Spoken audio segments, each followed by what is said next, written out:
Hello, in this video we will look at implementation of Boolean function using decoder. Depending on the type of decoded output corresponding to a particular input combination, we will have two cases. Case 1 is when the decoded output is active high, and case 2 is when the decoded output is active low. So what do we mean by active high and active low output? So this is the truth table of a 2 to 4 decoder.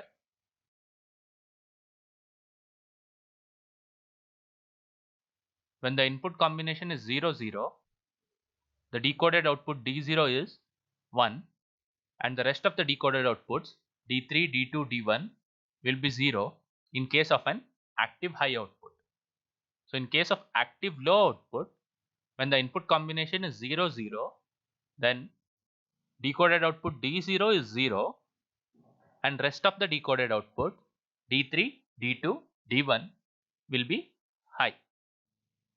So similarly for 0 1, decoded output D1 will be 1 and others will be 0 in case of active high, and in case of active low, the decoded output for input combination 0 1 corresponds to D1 and D1 will be 0 and others will be active high. So we'll take up an example and see how to implement the function when the outputs are active high and active low. So this is case 1. We are given a function f, input variables are a, b, c, and the output f is 1 for min term 0, 2, 3 and 7, and we are also given another function g whose input variables are also a, b, c, and the output g is 1 for min term 1, 4, 6 and 7. So the first step is to identify the size of the decoder that we need to implement this function.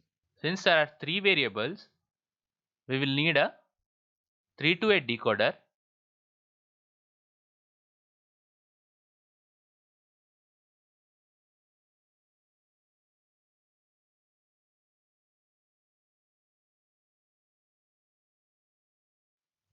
And 3 to 8 decoder will have 3 input lines A, B, C, 1 active low enable input, E bar, and 8 output lines.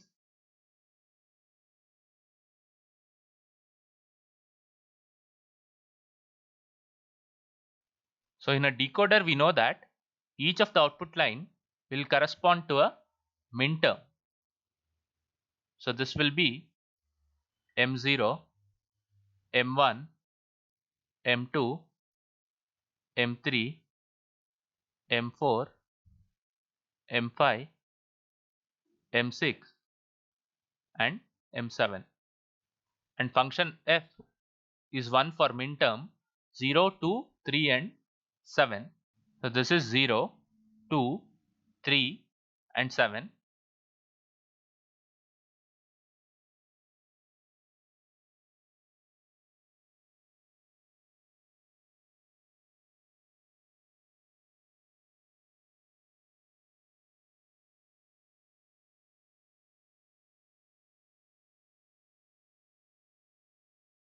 So the output of this OR gate will be function f. And function g is 1 for min terms 1, 4, 6 and 7. So this is 1, this is 4, 6 and 7.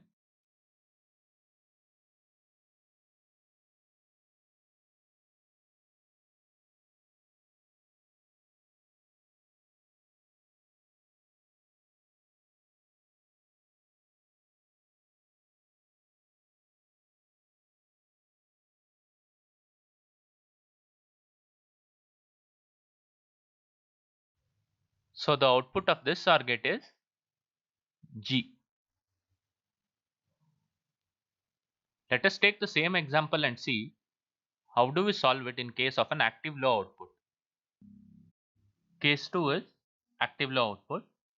So we are given a function f dependent on input variable A, B, C, and the function f is 1 for minterm 0, 2, 3 and 7, and another function g is also dependent on input variables A, B, C, and function g is 1 for minterm 1, 4, 6, 7. So the first step is to identify the size of the decoder that we need to realize this. So since there are 3 input variables, we will need 3 to 8 decoder.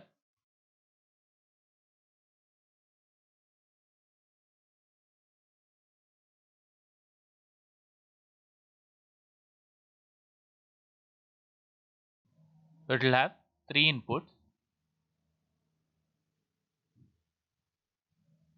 A, B, C, 1 active low enable input E bar, and 8 active low output .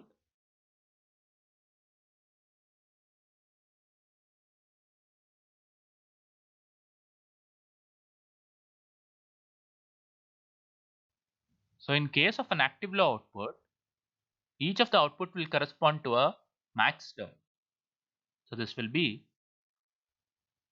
M0 capital M, M1, M2, M3, M4, M5, M6 and M7.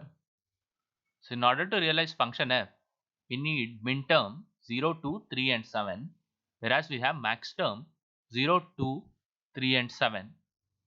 So what we can do is, we can connect these 4 max term to a NAND gate whose output will give us a 1 in case any of the input combination for 0, 2, 3, 7 is given. So 0, 2, 3,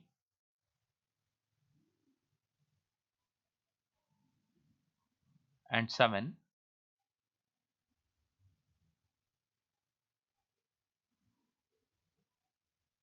So this is your function f of a comma b comma c, and for function g 1, 4, 6, 7.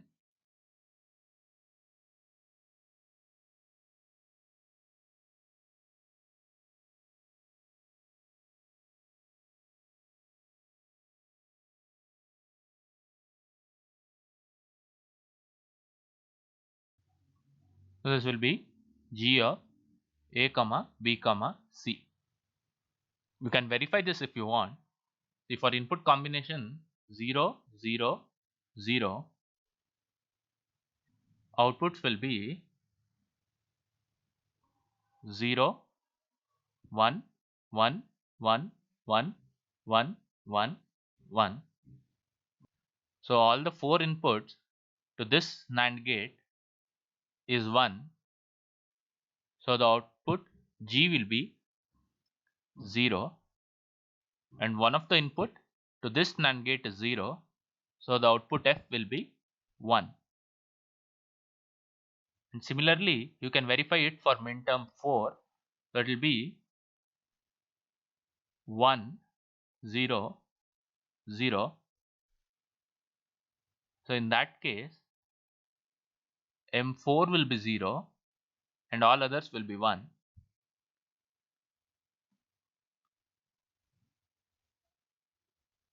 Then all the 4 inputs to this NAND gate is 1.